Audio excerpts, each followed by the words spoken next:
1900, ¿no? Una cosa muy especial. Una experiencia que, vamos, única en la vida. No he tenido otra igual que ir a la Antártida, es increíble. Gracias. ¿A vosotros? ¿Hiciste algún descubrimiento interesante? Pues mira, os cuento un poco lo que íbamos a hacer. Yo estuve 3 veces en la Antártida, ¿vale? Las 2 primeras estuve en Isla Decepción. Es un sitio muy especial, yo creo que ya habéis oído hablar de ella, ¿verdad? Que os han enseñado fotos del Gabriel de Castilla, de la base. Es muy especial porque es un volcán activo. Es pequeñito, es un volcán pequeño, pero es un volcán activo, que tuvo las últimas erupciones pues, a finales de los años 60, 70, ¿no? Y entonces, cuando yo fui, lo que queríamos, una de las cosas más importantes que queríamos hacer era pues saber cómo era el estado de actividad del volcán. Es como que, imagínate, una persona que está enferma, ¿no? Y que con el médico con el estetoscopio pues le toma el pulso o le mira cómo respira, ¿no? Pero nosotros tenemos cómo hacer eso con el volcán. Entonces poníamos un montón de instrumentos pues, para saber cómo, si había actividad sísmica, si había anomalías térmicas, zonas que estuvieran más calientes que otras, si había emisión de gases y tal. Entonces, básicamente íbamos con la idea de que aquello podía explotar en cualquier momento, porque el año antes al que yo fui, resulta que había habido una crisis sísmica, había empezado a sentirse terremotos en la base y estaban todos preocupados pensando que aquello iba a saltar por los aires, ¿no?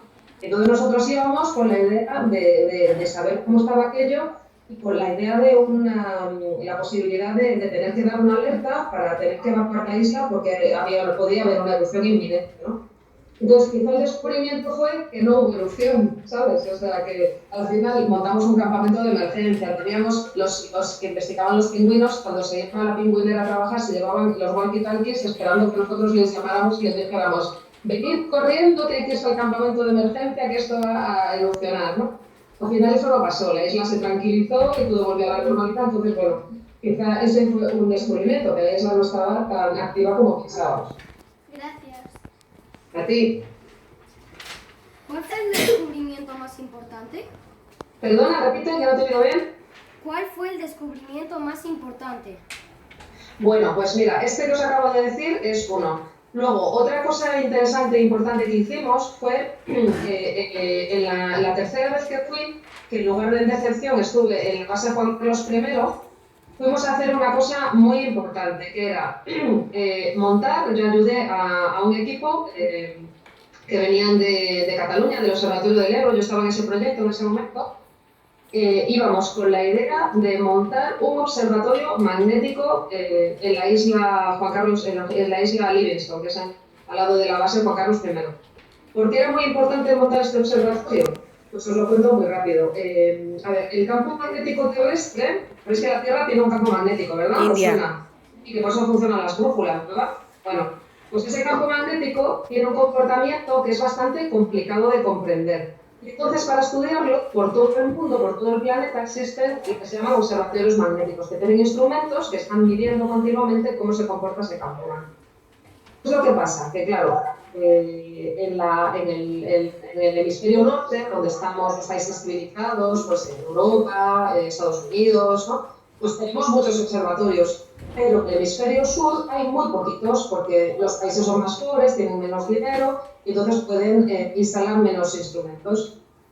Así que, pues, imaginaos, por África hay muy pocos, por Sudamérica hay algunos, pero es pocos, y luego ya cuando llegamos a la Antártida, al Polo Sur, pues allí apenas hay, ¿verdad? Entonces era súper importante, para comprender cómo se comporta el campo magnético, instalar un observatorio. Así que lo que hicimos fue llevar los instrumentos y montarlos, ponerlos a prueba, y desde ese año, que te estoy hablando del año 96, 97, hace ya más de 20 años, desde ese momento, está funcionando ese observatorio de forma ininterrumpida y eso pues, nos está dando muchísima información sobre cómo se comporta el campo magnético terrestre en el sur del planeta. Gracias. A vosotros. ¿Repetirías la experiencia?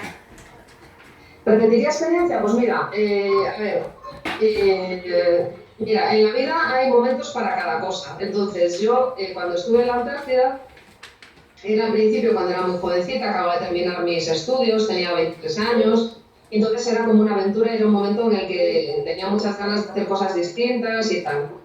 Y fue increíble, como os digo, fui 3 veces y la experiencia es correcta.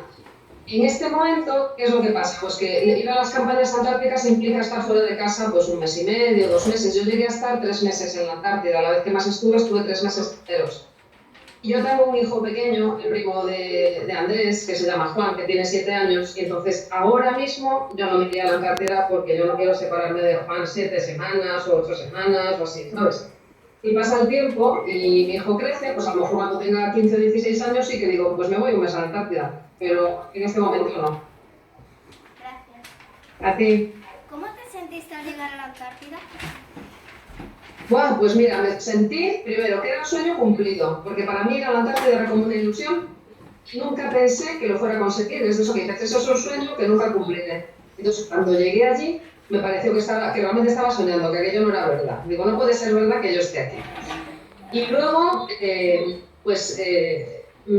disfruté la experiencia de cada día y cada cosa eran diferentes, porque estás apartado pues de tu familia y de la gente que conoces normalmente, de tu entorno habitual, estás con un grupo de gente nueva, con el que pasas mucho tiempo, estás en un ambiente en el que el contacto con la naturaleza es absolutamente directo, estás cerca de animales salvajes que como no conocen a las personas, no saben lo que son los seres humanos, para ellos no suponemos una amenaza, pues ni se apartan. Los pingüinos cuando vas por allí están ellos a sus anchas, o los leones marinos casi quieren jugar contigo.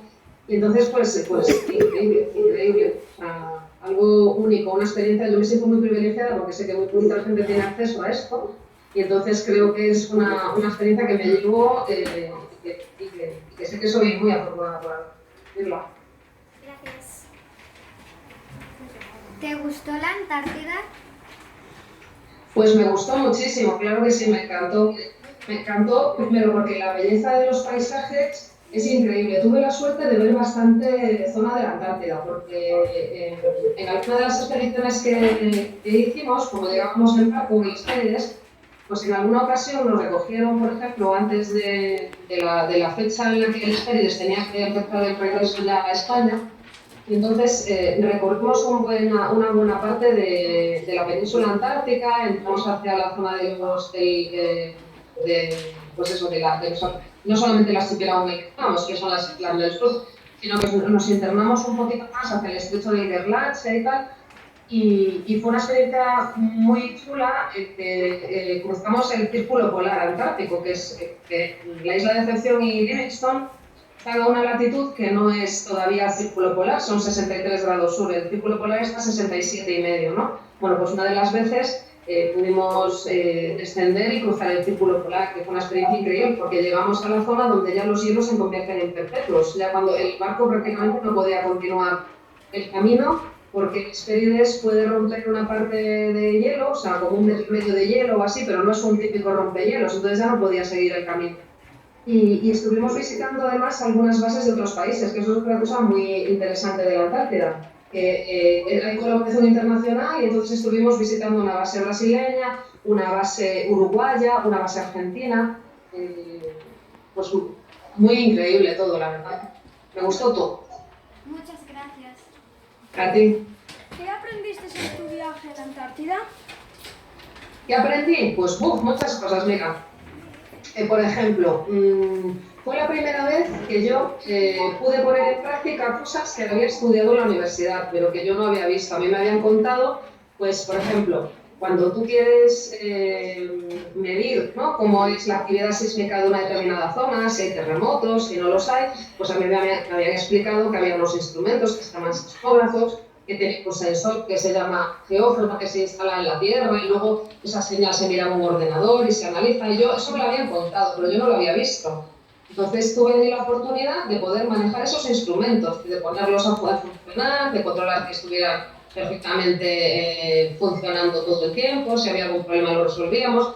Luego poder esos datos que se iban tomando, poder analizarlos, estudiarlos y ver qué pasaba. Con los magnetómetros igual, llevábamos unos magnetómetros que instalamos. Yo había oído hablar de los magnetómetros, había visto así alguno de lejos, pero allí fue cuando ya los pude manejar y pude ponerlos en práctica, ¿sabes? Entonces, para mí fue como un curso pues mucho más interesante que lo que había estudiado yo en la universidad allí en una mesa, ¿sabes? Entonces, eso fue una de las partes más interesantes de aprendizaje. Muchas gracias. A ti. ¿Cuántos seréis en la expedición? Perdón, repita que no te he oído bien. ¿Cuántos serás en tu expedición? Pues mira, a ver, nosotros íbamos a bordo, nos llevaba el Hespérides, ¿vale? Que es el buque oceanográfico que tenía España en ese momento. Entonces, en el Hespérides íbamos un montón de gente porque no íbamos solamente los que íbamos a las bases, a Gabriel de Castilla y a Isla Livingstone, sino que iba también la gente que a bordo del Hespérides hacía sus propias investigaciones. Entonces, yo creo que científicos, pues a lo mejor íbamos 60 o 70, ¿no? Pero luego, en lo que es las bases donde yo viví, pues éramos muy poquitos. Yo sé que ahora las han ampliado y puede ir mucha más gente, pero cuando yo fui, que eran las primeras expediciones, pues realmente estábamos a lo mejor 14 o 15 personas, ¿no? A lo mejor científicos podíamos ser 8 o 10 porque había varios proyectos, cada proyecto tenía 2 o 3 personas y luego estaba el personal que se ocupaba de la base. Es decir, los que se ocupaban de las comunicaciones, de los motores, que todo aquello funcionara, de que pudiéramos ponernos en comunicación con el resto del mundo y demás. Entonces éramos muy poquitos, realmente, pues eso, puedo decirte 15, como muchos los que veíamos en la base. Era como una pequeña familia. Gracias. Nada. ¿Tuviste miedo en algún momento? Ay, pues mira, qué gran pregunta. Te puedo contar de una vez que realmente tuve un poco de miedo y resulta que hay unas focas en la Antártida, no sé si os habéis oído hablar de los distintos tipos de focas que podemos encontrar en la zona en la que están las bases. Hay unas que son pues ofensivas realmente porque bueno, se mueven con mucha lentitud y son muy tranquilas, ¿no? Que es la foca de Weddell o la foca carnicera. Pero luego hay una foca que da mucho miedo, que es la foca leopardo. La foca leopardo tiene una cabeza que yo digo que es como de un dinosaurio, con unos dientes increíbles. Y resulta que un día estábamos a bordo de una Zodiac, porque Recepción tiene una bahía, y Livingstone igual, ¿no? O sea que cuando tienes que moverte a otras zonas de la isla, pues en lugar de caminando, porque a lo mejor el camino es difícil, lo más cómodo es cogerse la Zodiac y irse navegando, ¿no? La Zodiac, pues que había pues, a lo mejor 7, 8 personas. Y recuerdo que estábamos a bordo de la Zodiac para cruzar a la otra parte, para hacer unas medidas y tal, y cuando estábamos a punto de desembarcar, de llegar a la playa, nos encontramos con que había una foca leopardo que debía tener un poco de hambre y que había visto la Zodiac, no debía saber muy bien lo que era aquello, y se acercó a nosotros y empezó a nadar en círculos alrededor de la Zodiac. Y entonces nuestro miedo era que pudiera darle un bocado a la Zodiac y pincharle y que nos fuéramos todos para el fondo y que luego se merendara a los científicos, ¿sabes? Y bueno, pues estuvimos ahí con un poco de susto, pero conseguimos llegar a la playa y bajarlos sin riesgo. Entonces esa fue la vez que más miedo pasé. Gracias. Gracias. ¿Qué fue lo que más te gustó? ¿Qué fue lo que más me gustó? Pues difícil elegir una cosa. Yo creo que los paisajes, que son muy salvajes. Te das cuenta de que por allí los seres humanos no hemos estado, nunca hemos vivido allí. Realmente somos como los que estamos de más, los que sobramos. No es nuestro lugar, nuestro hábitat natural, ¿no? Donde vamos a vivir. Entonces, me gustó lo salvaje que era todo, lo virgen que estaban los paisajes y la tranquilidad y la serenidad de aquello donde realmente era como el reino de los animales y toda la naturaleza. Muchas gracias. A ti. ¿Cuánto tardasteis en llegar allí? Pues mira, el viaje cuando yo iba lo hacíamos de la siguiente manera. Volábamos desde Madrid hasta Santiago de Chile o hasta Buenos Aires y luego hacíamos un segundo vuelo hasta Punta Arenas. Yo siempre salí de Punta Arenas, que es la ciudad que está más al sur de Chile, ya en la isla de Tierra del Fuego. Y hasta llegar allí pues eran 12 o 13 horas de vuelo desde Madrid, más otras 4, o sea, muchísimas horas de vuelo. Y luego nos subíamos en el barco, en el Hespérides, y el Hespérides tardaba 3 días en llegar hasta la Antártida. 3 días que dependía un poco del tiempo que hiciera. Normalmente, si había aviso de mal tiempo, pues a lo mejor se retrasaba la expedición y se tardaba un día o dos más en salir, porque es una zona pues, de muchas tormentas. Dicen que el paso de Drake es el mar más tempestuoso del mundo. ¿Te sientes bien? Entonces, pues había que estar seguro de que no fueran a sufrir vientos muy fuertes y tal. Aún así, te diré que yo, una de las veces que fui, el barco se movía increíble y yo me pasé los 3 días tumbada en el camarote, no me podía levantar del mareo y vomitando a cada rato. O sea que el viaje es realmente una aventura. Ahora hay gente que va, a veces llega hasta en avión, desde Punta Arenas hasta un aeropuerto pequeñito que hay en la isla del Rey Jorge, que está cerca, pero en aquel entonces se iba siempre en barco. Entonces era realmente pues, 3 días de travesía. Muchas gracias. Nada. ¿Cuánto tiempo estuviste en cada expedición?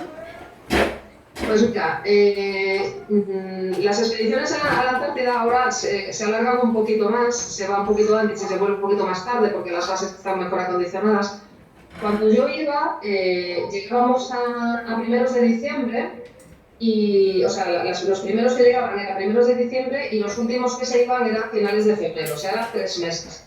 Y se dividían en 2 mitades, se dividían en dos, se decía la primera fase y la segunda fase, ¿no? Entonces la primera fase eran las primeras 5 o 6 semanas, la segunda fase ya era pues como desde Navidad, desde después de Navidad hasta finales de febrero. Y entonces yo la primera vez estuve en la segunda fase, es decir, fue justo después de las vacaciones de Navidad y volví como a principios de marzo. O sea, como 1 mes y medio así estuve. La segunda vez fue la que estuve más tiempo, porque estuve la campaña completa. Entonces llegué a primeros de diciembre y hasta finales de febrero estuve, o sea, los 3 meses, pasamos allí a Navidad y todo. Y bueno, pues la anécdota de cómo pasamos la Navidad luego os la cuento si os interesa, porque es interesante también. Y luego la última vez que fui, estuve la primera fase, es decir, que fui al principio y me fui justo para las vacaciones de Navidad. O sea, en total digamos que he pasado pues unos 6 meses allí. Muchas gracias. De nada. ¿Es verdad que huelen mal los pingüinos? Es cierto, en las fotos no sale el olor, pero no os imagináis qué es aquello. Claro, ¿por qué? Pues porque los pingüinos son muy gregarios, es decir, les gusta estar todos juntos y entonces eligen una zona